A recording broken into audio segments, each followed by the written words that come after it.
볼모가 된 총리, 한동훈의 투쟁. 민주당의 한독수 한동훈 양자택일 작전. 조간신문들은 이렇게 표현합니다. 연계를 시켰어요. 총리는 국회 인준이 필요하죠. 장관은 강행이 가능합니다. 자, 총리를 택할래, 장관을 택할래. 이런 국면이 아니냐라는 조간신문들의 해설이 오늘 많습니다. 민주당 한덕수 인준 내세요. 한동훈 사퇴 압박. 박홍근 원내대표 한동훈 후보 지명은 문정부 민주당 국회와 한판 대결하자는 선언이자 국회에 시한포탄 던진 것. 자진 사퇴해라. 임명 강행 땐 한독수의 책임을 추궁할 것. 그러니까 이 말은 한동훈을 살릴 거면 총리는 내려놔라 라는 얘기로도 들립니다. 여야 두 분 의견 들어보겠습니다. 총리를 살리고 싶으면 한동훈을 포기하라 이렇게 들리는데 오늘 저희 제목이 볼모가 된 총리 물음표입니다. 어떻게 보십니까? 저런 발언을 하실 수 있죠. 예, 근데 저는 시기적으로 적절한지 모르겠어요. 한덕수 국무총리 후보자의 인사청문회는 이미 끝났고 한동훈 법무장관의 청문회는 아직 시작을 안 했습니다. 근데 청문회 때 해보지 않고 답은 정해둔 거죠. 너는 안 돼. 답을 정해놓고 국무총리 인사청문회 결과와 같이 딜을 하려고 하는 것을 그것도 언론이 어떤 정치계의 썰로 얘기하는 게 아니라 지금 아직은 여당이죠. 여당의 원내대표가 저런 식으로 공식적인 자리에서 발언을 하는 것이 저는 적절한가? 그런 생각을 해봅니다. 아까 우리 김 교수님도 말씀하셨지만 또 배현진 의원 사례도 얘기하시면서 속으로야 여러 가지 생각을 할 수가 있죠. 예, 그리고 뭐 불쾌감 또는 여러 가지 정치적 셈법에 대한 여러 가지 계산이 있을 수가 있지만 그럼에도 불구하고 우리가 정치인 또 정치 지도부 같은 경우에는 책임 있는 발언을 해야 되는데요. 어느 순간 정치 지도자들의 발언이 굉장히 실무자 또 협상 파트너들의 말처럼 거칠어지고 되게 적나라해지는 상황이 되고 있어서 저는 굉장히 안타깝다고 생각하고요. 일단은 한동훈 법무부 장관 후보자의 인사청문회를 좀 지켜봐야 되지 않겠습니까? 그것도 해보지 않고 총리와 딜을 한다. 그래서 저는 굉장히 부적절한 단어라고 생각합니다. 권성동 원내대표는 민주당의 발목 잡기가 도를 넘어섰다라고 강하게 비판했습니다. 이야기 들어보시죠. 다수당의 도 넘은 갑질입니다. 처음부터 낙마라는 답을 정해놓고 자신들 뜻대로 되지 않는다고 집단 퇴장을 하는 것은 국회의원으로서의 책임 방기이자 매우 퇴행적인 정치 행태입니다. 계속하여 새 정부 발목 잡기로 일관한다면 민심의 거센 역풍을 피할 수가 없을 것입니다. 자, 박용진 의원님. 네.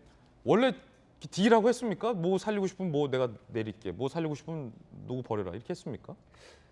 노골적으로 그랬던 기억은 이제 없어요. 없는데요. 아마 뭐 이렇게 여러 명이 올라왔을 경우에 주로 이런 전술을 누가 쓰느냐면 임명하는 측, 여당 측, 대통령 측에서 한 5-6명 확 임명하고 한 명 방탄막이로 해서 버리는 카드. 네, 버리는 카드로 사석이라고 하죠. 사석 작전을 하고 나머지 4명을 건지거나 뭐 이런 경우들은 제가 봤어요. 그런데 이른바 검증을 하는 야당 측에서 이렇게 저렇게 취사 선택해라 이렇게 얘기하는 경우는 노골적으로 하는 경우는 못 봤고 이번에도 사실 그게 노골적으로 얘기하는 건 아닌 것 같고요.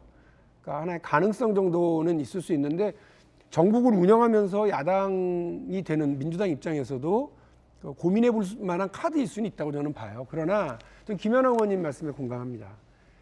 그 국회는 그 대통령 혹은 대통령 당선인이 요청하는 국무위원에 대한 검증을 해야 돼요. 무조건 해야 됩니다. 그건 국회의 의무입니다. 그래서 제가 똑같은 잣대로 말씀드릴게요.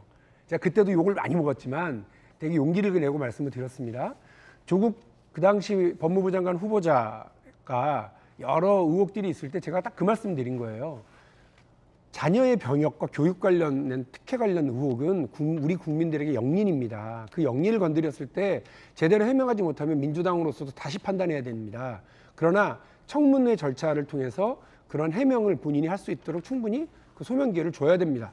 한동훈 후보자에게도 똑같습니다. 한동훈 후보자도 지금 자녀를 둘러싼 여러 특혜 의혹이 보도되고 있고 또 본인이 소명해야 될 절차들이 많이 있습니다. 그런 부분에 대해서 청문 절차를 통해서 본인이 소명하고 소명하지 못하면 국민들이 용납하지 않으실 거예요. 그 조국 장관과 그 가족들에겐 그렇게 해놓고 본인은 또 이렇게 특혜로 보일 수 있는 여러 가지 의혹 대상이 되고 있다라고 한다면 해명 제대로 해야죠. 그거 못하면 그 차기 정부가 이걸 견딜 수 없을 거다 이렇게 말씀을 드리겠고요. 하나 더 말씀드리면 그 예전에 기억하세요? 이명박 대통령 시절에 김태호 그 경남도지사가 총리 후보자로 올랐습니다. 근데 여러 막 의혹과 논란 속에 결국은 낙마했어요. 그 낙마를 시킨 최전선에 있었던 민주당 측 한 의원이 예. 아니 김태호를 그냥 둘 걸 그랬다. 나중에 보니까 김태호 낙마하고 김황식 총리가 왔는데 너무 잘하더라. 그래서 이명박 정부의 막판에 정말 안정되게 운영을 하더라. 그러니까 정치적으로는 오늘 낙마시킨다고 그게 민주당에게 해피엔딩이 아닌 거예요. 그 뒤에 또 오는 또 다른 상황이 생기기 때문에 낙마시킨다고 승리했다고 좋아할 문제가 아니다. 그러니까 국민 여러분, 민주당이 그렇게 아까도 말씀드렸습니다만 근시안적으로 움직이는 정치 세력이 아닙니다. 믿고 지켜봐 주시면 고맙겠습니다. 예. 아, 이 박용진 의원이 줄이었으면 참 좋겠다는 생각을 다시 한번 듭니다. 가슴에 못을 박습니다. 농담입니다.